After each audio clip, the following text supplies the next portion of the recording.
Hey guys, Sandy here. Welcome back to my channel. I have pulled out a good amount of product. I've got a couple sticker sheets. All of them are partially used, some more than others. I have this little piece of sticker sheet, a piece of cardstock, a bunch of Chamel papers, and a Pebbles paper, and then I'm going to be scrapbooking these two photos. A little bit blurry, not the best, but I always have to scrapbook our photos of our singing happy birthday.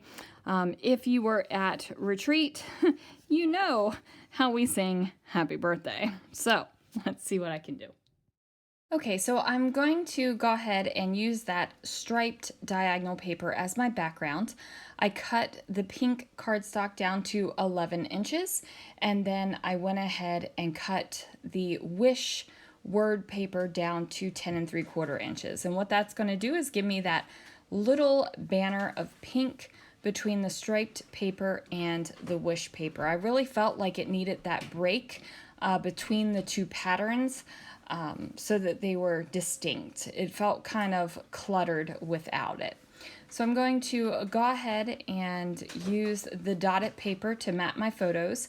Now, for some reason, I thought that the dotted paper was wide enough to do the 4.5 by 6.5 inch photo mats. However, it wasn't. I totally measured wrong when I was figuring that out. So I went ahead and trimmed down the one photo a little bit and used the branding strip as part of the photo mat, and I'm just going to do it. So if it looks a little funky, that's why, but I think it works out just fine in the end. So I take these two strips of paper here, and then I'm going to adhere them down, and I'm going to trim them off on the opposite side of the page so that I have a nice straight line.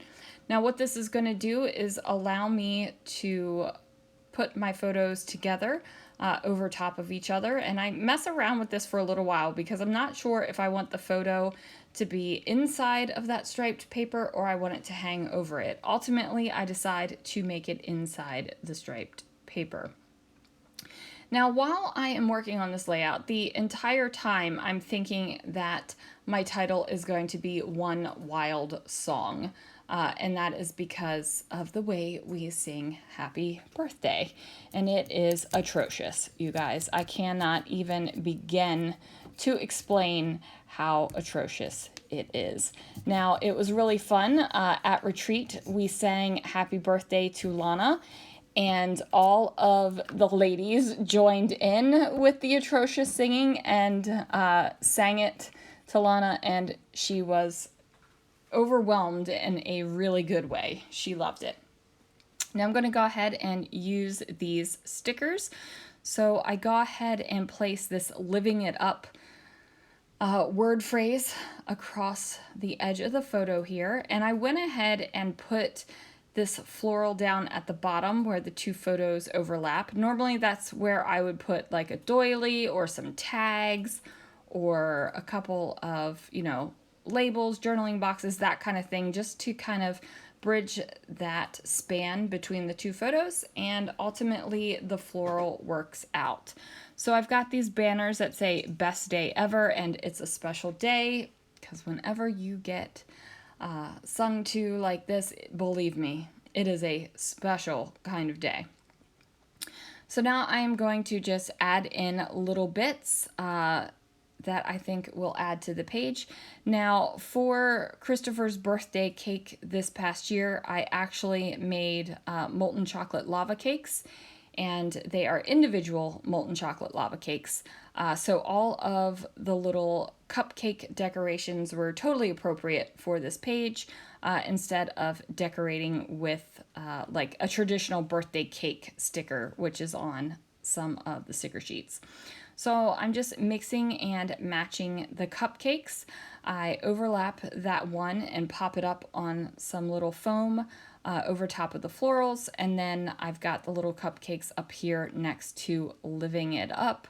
Of course, I'm going to throw some hearts on the page because hearts can go on every page, and I definitely love this man. So we're going to go ahead and get those down there. And I keep pressing down that wild word, and I end up pulling it up because I pop it up on some foam.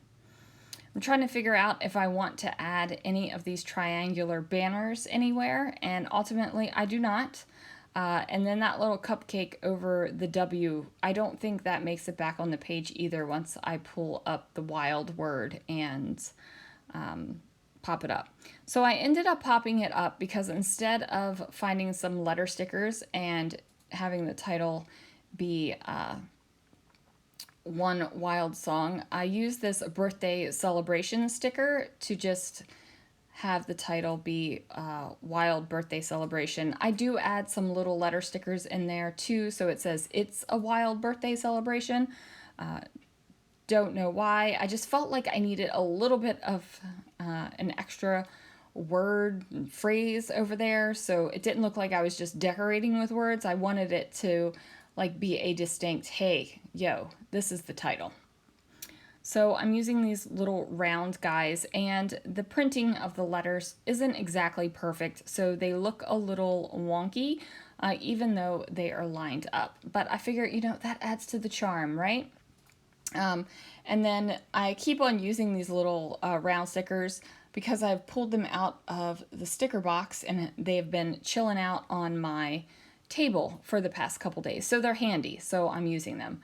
I am definitely a whatever is handy type of scrapbooker, so I like to have my things contained, but I like to see what I have, because for me, if it's out of sight, it's out of mind. So I do like to have everything visible. I write down some journaling. I probably journal on these singing birthday pages all the time, and I talk about how terrible our singing is. But you know what? It's fun. It's something we've done forever, it seems, and I don't see it ending anytime soon. So there it is, you guys. Thank you so much for joining me, and I will see you again real soon for another video.